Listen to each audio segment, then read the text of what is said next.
I had a chance to play Days Gone on the PlayStation 4 and sort of missed it. Back then I thought that it would be mediocre at best. To be honest, I don't like the whole biker gang protagonist idea very much. There hasn't been a single game where I was in control of such a character and ended up enjoying it. Still, by the time the game had come out on PC, I had heard some good things about it. In addition to that, I want to encourage Sony to bring over more PlayStation titles to the PC, and therefore I decided to vote with my wallet. If the game does not turn out to be good, at least I know that I've sent a clear message and perhaps it will contribute to getting more nice games in the future. With that having been said, let's talk Ultrawide. Days Gone supports both 32:9 and 21:9 natively. It even supports it in cutscenes. Now that's my kind of implementation. Before I move on to the actual game, I can't in any way avoid addressing the data collection problem which existed earlier on. When Sony first released Days Gone on PC, they had a data collection requirement which one had to accept before being allowed to play.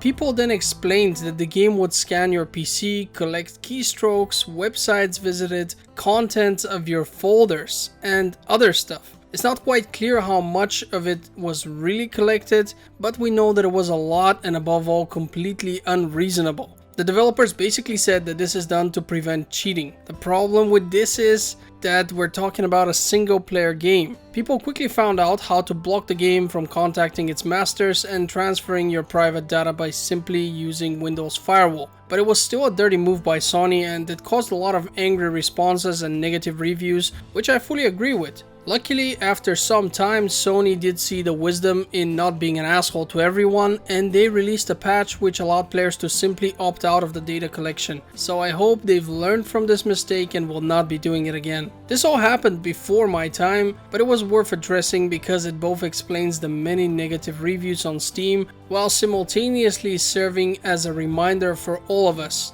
that we don't have to take shit from anyone, especially not greedy developers. Personally, I also take a similar stance when it comes to DRM. Anyway, let's move on to the actual game. We play as a biker gang member called Deacon St. John. I kept thinking that this is some sort of a nickname at first, but no, it's his actual name. A few hours into the game I could already tell that Deacon is a weird guy.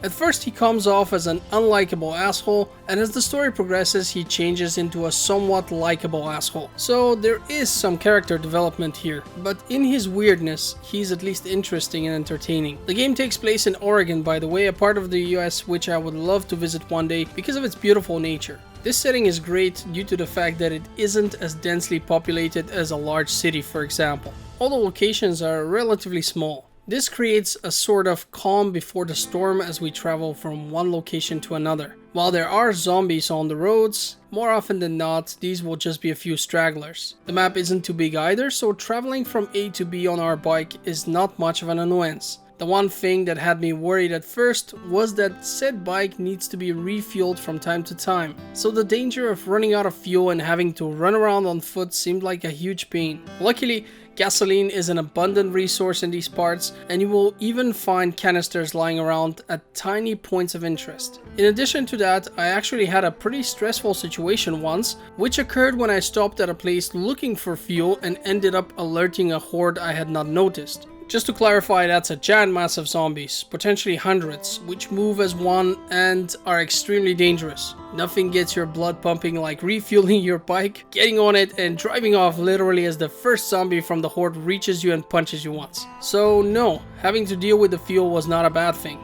At best, it added to the experience, at worst, it was a minor annoyance. In addition to all of that, it also serves as a limitation to your fast travel. You can generally do that between any two discovered locations on the map, provided you have enough fuel. Now let's talk about my second fear, the dependency on the bike itself. I expected this to be yet another annoyance, and while you can later steal other bikes, you will not want to. As you progress through the story, you unlock upgrades for your hog, which will turn an already good vehicle into an even better one. There was not a single moment when I felt like the bike was a liability. And since the fast travel is also connected to it, there's barely ever a situation which would ask you to abandon your bike. Should it get damaged because you were irresponsible with it, you can even perform field repairs on it using scrap. And speaking of scrap, this game is an RPG. You do improve your character, unlock perks, and craft items with the many materials you find around the place. From the start, you are offered different skill branches, each of which being dedicated to specific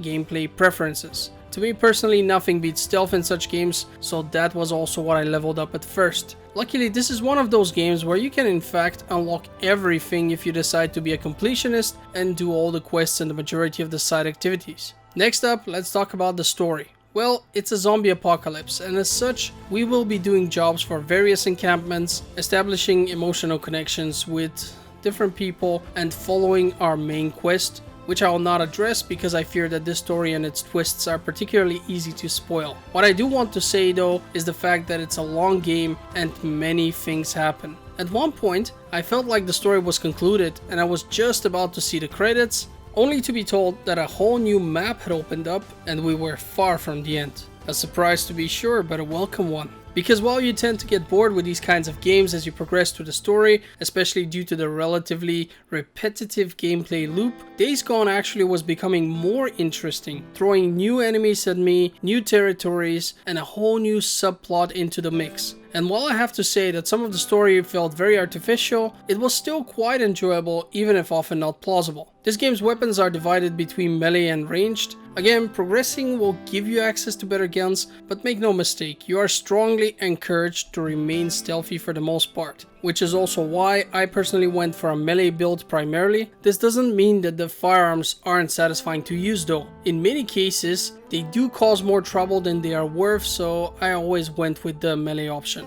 Noise will attract all kinds of enemies in the vicinity, forcing you into an all-out gunfight, and I just didn't want to go there. To me, that was essentially an indicator that I had made a mistake, and now it was time to resort to lighting them up. Next up, let's take another look at the hordes, the one place where stealth is pointless. To destroy the hordes, you are advised to set traps, explosives, and even utilize the environment in order to dispose of the huge amount of zombies. It is a very interesting and fun exercise, which is all the more rewarding when done right, which pretty much honestly made these optional fights an absolute must for any ambitious zombie hunter. Ultimately, Days Gone was a lot of fun to play through. It offers a decent story, it's very flexible when it comes to letting the player choose how they want to play, and keeps things fresh by adding more content over time in the form of maps, enemies, and challenges. Hell, I even began liking our asshole protagonist a little by the end of the game, and that's saying something. So I'd say give it a chance. It's definitely one of those games that is worth your time and money, especially if you want to encourage Sony to bring more of these to the PC as I did. With that having been said, I would like to thank you for watching Game Filter. I hope to see you again next time, and until then, have a great day. This is Nino, signing out.